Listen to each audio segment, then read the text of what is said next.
Om Namah Shivaya, Namastê, Om. Que você esteja muito bem. Eu sou o Edson Daniele, professor de Yoga do Shankara Yoga. Essa é a nossa série de meditações diárias do livro do Swami Shivananda. Hoje a meditação do dia 15 é Cuidado com estes ladrões. Para privá-lo do tesouro do Atman, a luxúria, a raiva e o egoísmo, que são os ladrões, o amarraram com os laços do desejo de prazer e amor pelos filhos e o deixaram na floresta de Sansara. O homem geme na floresta de Sansara enquanto é atormentado por perigos e sofrimentos. Os perigos são as dores causadas pelos 3 tipos de tapas. Os sofrimentos são a fome, a sede, o nascimento e a morte.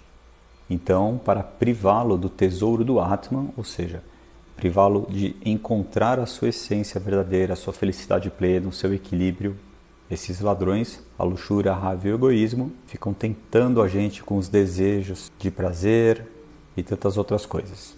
E aí nós, apegados a isso, ficamos nessa roda de Sansara, que ele chamou de floresta de Sansara, ou seja, esse mundo onde a gente apenas interage com as coisas materiais e mundanas que são frutos desses ladrões, que tiram a gente do caminho da evolução espiritual, encontro com o Atman. E a meditação continua dizendo que nessa floresta de Sansara, o homem então é atormentado por perigos e sofrimentos. Falando primeiro dos sofrimentos, como o Swami disse na meditação, a fome, a sede, o nascimento e a morte. A gente sofre com essa coisa, a gente está ligado ao corpo físico, ao corpo material. E o Swami diz que os perigos são as dores causadas pelos 3 tipos de tapas. Vamos primeiro então entender o que é tapas. Tapas é um dos niyamas. Niyama é o código ético de conduta.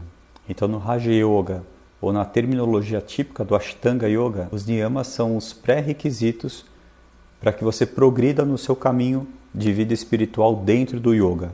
Então tem lá as escrituras e tem uma listinha de niyamas para que você trabalhe sempre com uma disciplina e só assim você vai estar no caminho do progresso espiritual.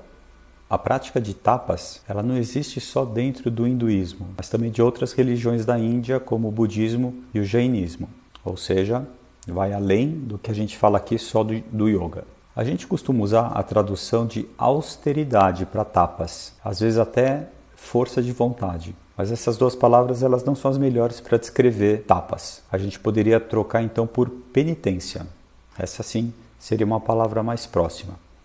Em sânscrito, tapa significa queimar ou aquecer, algo que produz calor. Então, se você levar isso para uma prática religiosa, praticar tapas é praticar algo que queima o aspecto negativo ou não intencional.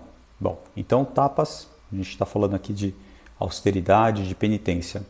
Então, essa austeridade ou penitência que você faz sempre para atingir algo muito forte, muito além, não é fácil.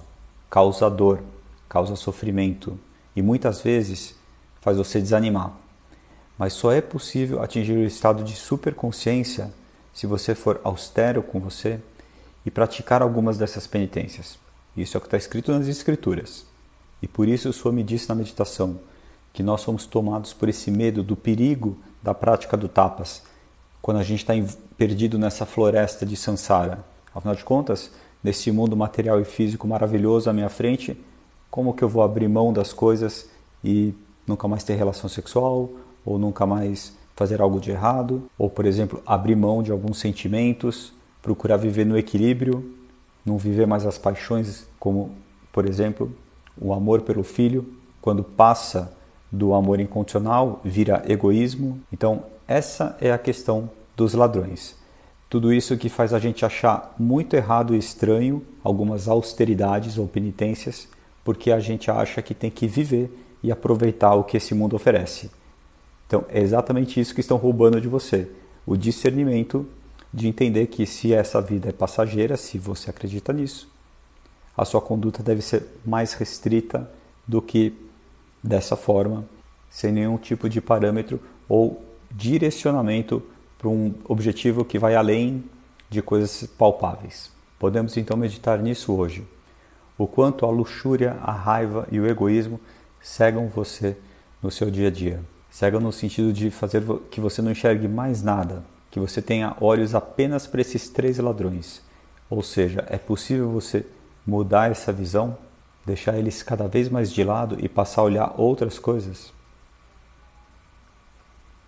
Om Namah Shivaya, Namastê, Om. Um excelente dia para você, até a próxima meditação e seja bom, pratique o bem.